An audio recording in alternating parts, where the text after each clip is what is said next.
श्रीराम जय राम जय जय राम। भगवंताशी एकरूप झाल्यावर सर्व आनंदच आहे। भक्त झाल्यावर माणूस ज्या आनंदात असतो तो आनंद वर्णन करून समजणार नाही। जिथे दुःखच नाही तिथे आनंद हा शब्द तरी सांगायला कोण असणार। अनन्य भक्त व्हावे आणि तो आनंद पाहावा। भक्ताला सर्वच ठिकाणी आपण आहोत असे दिसते, म्हणजे सर्व चराचर वस्तू तो भगवत रूपच पाहत असतो। एखाद्या खोलीत सर्व बाजूंनी आरसे ठेवलेले असले तर कुठेही पाहिले तर आपल्याला काय दिसेल?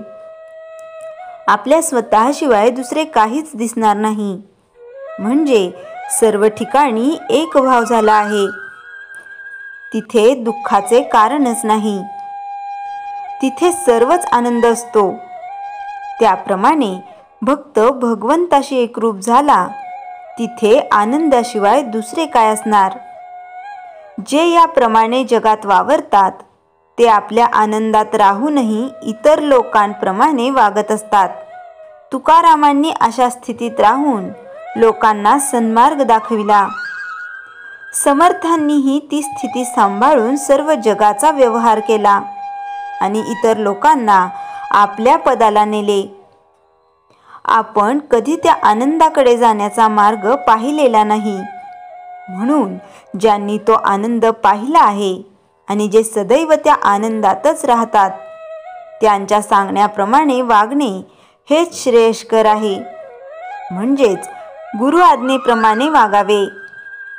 आपल्याला वाटाड्या भेटला म्हणजे त्याच्यावर विश्वास ठेवून आपण चालतो, त्याप्रमाणे गुरूंच्या वचनावर विश्वास ठेवून आपण वागावे, म्हणजे आपले हित होते। एखाद्या आंधळ्या माणसाने साखर समजून जर मीठ खाल्ले तर ते खारट लागल्यावाचून राहणार नाही। त्याप्रमाणे आनंद मिळेल या कल्पनेने आपण विषयाची संगत धरली, पण त्यापासून दुःखच प्राप्त झाले। पुष्कळ वस्तू मिळाल्या तर त्याने पुष्कळ सुख मिळते असे मानणे हा भ्रम आहे।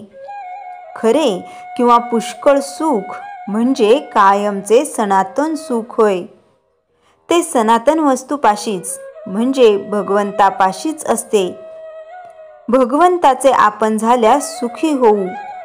तोंड गोड करण्यासाठी जशी साखर खावी लागते तसे आनंद प्राप्त होण्यासाठी नाम घ्यावे लागते। आपण प्रपंच दुसऱ्याचाच करतो, आपला करीतच नाही। एखाद्या शेतापेक्षा कुंपणालाच जास्त खर्च यावा, त्याप्रमाणे आपण आपल्या मूळ स्वरूपापेक्षा आपल्या उपाधींचीच जास्त आरास करतो। आपण सर्व मिळवतो, पण सर्व ठेवून जावे लागते। आपल्या फायद्याचे केले तरच आपला प्रपंच, भगवंताचे स्मरण तेवढाच आपला प्रपंच। आपण आईबापांवर, नवरा बायकोवर, मुलांवर, नातेवाईकांवर, शेजाऱ्या पाजाऱ्यांवर सुखासाठी अवलंबून राहिलो तर सुखी होणार नाही।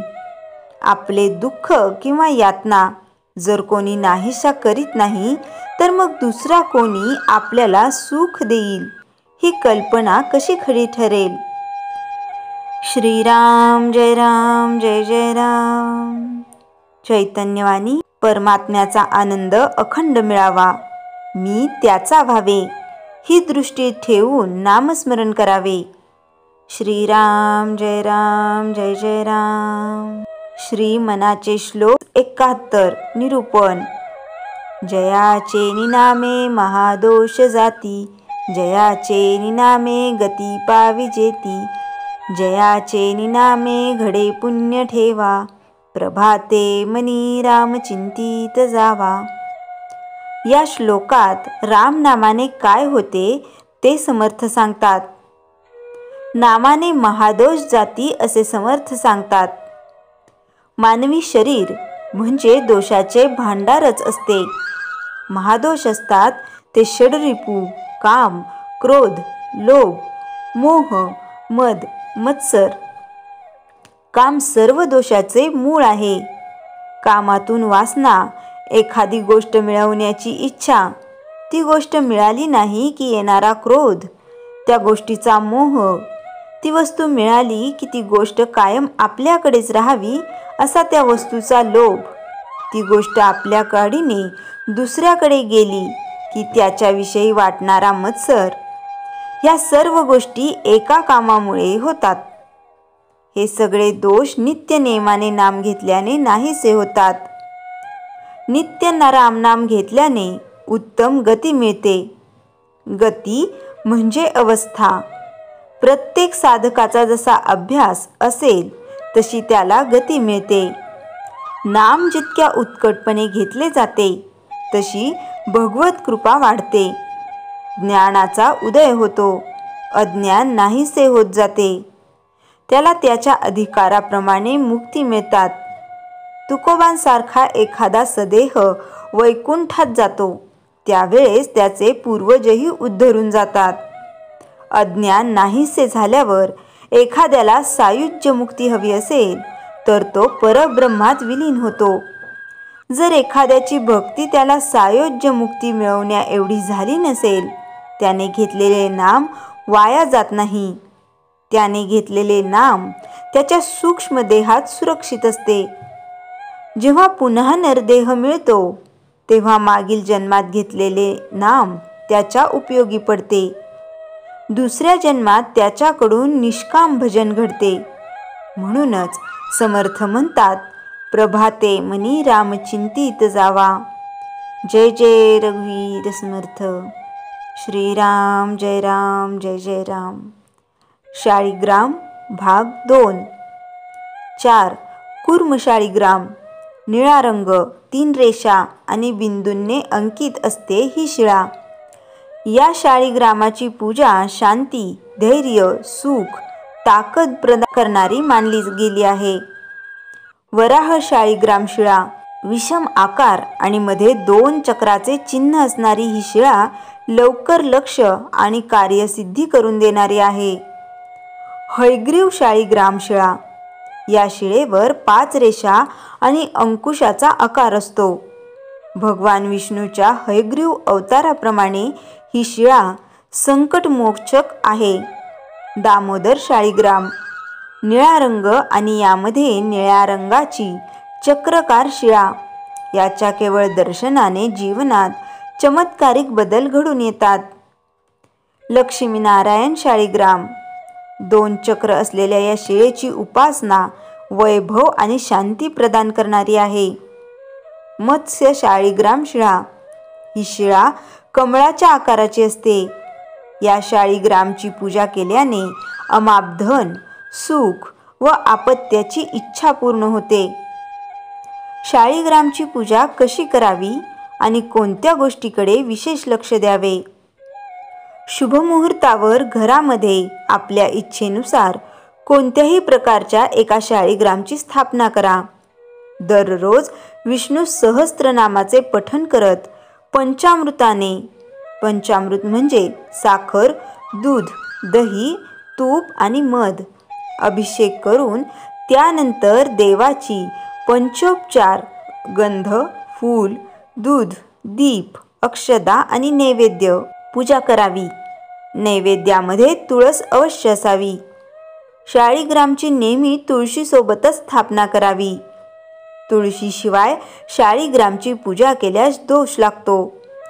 शाळीग्राम दुधात किंवा तांदूळात ठेवतात.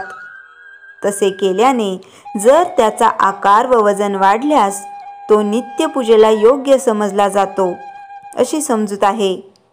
दक्षिणेतल्या बऱ्याच विष्णू मंदिरांमधून विष्णूच्या गळ्यात शाळीग्रामांची माळ घातलेली असते. माधव संप्रदायाचे वैष्णव लोक शाळीग्रामला प्रत्यक्ष विष्णूच्या मूर्तीपेक्षाही श्रेष्ठ समजतात. पंचायतन पूजेतही विष्णूच्या प्रतिनिधी म्हणून शाळीग्रामच असतो. माधव लोक प्रायश्चित्तासाठी पंचगव्याऐवजी शाळीग्रामचे तीर्थ घेतात. शाळीग्रामात विश्वातील सर्व पूज्य वस्तूंचा अंतर्भाव होतो. शाळीग्राम फुटला तरी अपूज्य ठरत नाही. शाळीग्रामविषयी पद्मपुराणात एक कथा सांगितली आहे. ती अशी, विष्णूने नवग्रह निर्माण केले आणि माणसाचे बरे वाईट करण्याचे काम त्यांच्यावर सोपवले. शनी या पापग्रहाला हे सामर्थ्य मिळताच तो ब्रह्मदेवाच्या राशीलाच गेला. ब्रह्मदेवाने त्याला विष्णूकडे पाठवले. विष्णू घाबरला आणि त्याने शनीला उद्या ये असे सांगितले. दुसऱ्या दिवशी शनी गेल्यावर विष्णू जागेवर नाही. शोध घेतला असता विष्णू गंडकी शिळेच्या पर्वत होऊन राहिल्याचे समजले. शनीने वज्रकीट नावाच्या किड्याचे रूप घेतले आणि पर्वताच्या पोटात शिरून पोखरू लागला. विष्णूला हे पोखरणे सहन होईना. त्याच्या अंगातून घामाच्या धारा बाहेर आल्या. त्याच पुढे कृष्णगंडकी व श्वेतगंडकी म्हणून 2 नद्या झाल्या. 12 वर्षांनंतर विष्णू शनीच्या त्रासातून मुक्त झाला. त्याने निजरूप घेतले. आपले प्रतीक म्हणून गंडकीतल्या शाळीग्रामांची लोकांनी पूजा करावी असे त्याने सांगितले. शाळीग्रामामध्ये सोने असते असे सांगितले जाते. याचा खरा अर्थ असा आहे की शाळीग्रामाला देवरूप मानून संपूर्णपणे शरण जाऊन अत्यंत नम्र होऊन मनोभावे जो त्याची पूजा अर्चा करील, सेवा करील, तो त्याच्या जीवनात यशस्वी होईल व त्याच्या जीवनाचे सोने होईल. शाळीग्रामची पूजा करावयाची असेल तर आधी पूर्ण माहिती करून घ्यावी. शाळीग्राम याला स्वयंभू मानले जाते. यांची प्राणप्रतिष्ठा करण्याची गरज नसते. कोणताही व्यक्ती हे घरात किंवा मंदिरात स्थापित करून पूजा करू शकतो. शाळीग्राम रूपामध्ये मिळते. काही अंडाकार असतात तर काहीमध्ये छिद्र असतात. या दगडामध्ये शंख, चक्र, गदा किंवा पद्मने खुणा तयार केलेल्या असतात. घरात शाळीग्राम ठेवण्याचे फायदे. शाळीग्रामची पूजा तुळशीशिवाय पूर्ण होत नाही आणि तुळस अर्पित केल्यावर ते तात्काळ प्रसन्न होतात. शाळीग्राम आणि भगवत स्वरूपात तुळशीचा विवाह केल्याने सर्व अभाव, कलह, पाप, दुःख आणि रोग दूर होतात. कन्यादान केल्याने जे पुण्यफळ प्राप्त होते तेच पुण्यफळ तुळशी शाळीग्राम विवाह केल्याने मिळतात. पूजेमध्ये शाळीग्रामला स्नान घालवून चंदन लावा आणि तुळशी अर्पित करा. नैवेद्य दाखवा. हा उपाय तन, मन आणि धन सर्व अडचणी दूर करू शकतात. जो व्यक्ती शाळीग्रामवर रोज जल अर्पण करतो त्यांना अक्षय पुण्य प्राप्त होते. शाळीग्रामला अर्पित केलेले पंचामृत प्रसादाच्या रूपात सेवन केल्याने सर्व पापांपासून मुक्ती मिळते. ज्या घरात रोज शाळीग्रामची पूजा होते तेथील सर्व दोष आणि नकारात्मकता नष्ट होते. विष्णू पुराणानुसार ज्या घरात शाळीग्राम असेल ते घर तीर्थासमान असते. ब्रह्मवैवर्त पुराणाच्या प्रकृती खंडामध्ये सांगितले आहे की जेथे शाळीग्रामची पूजा होते तेथे विष्णूजी सोबतच महालक्ष्मी निवास करते. श्रीराम जय राम जय जय राम. जयाच्या जनी जन्मनामार्थ झाला, जयाने सदा वासनामात केला. जयाच्या मुखी सर्वदा नाम कीर्ती, नमस्कार तया ब्रह्मचैतन्य मूर्ती. श्रीराम जय राम जय जय राम. जानकी जीवन स्मरण जय जय राम.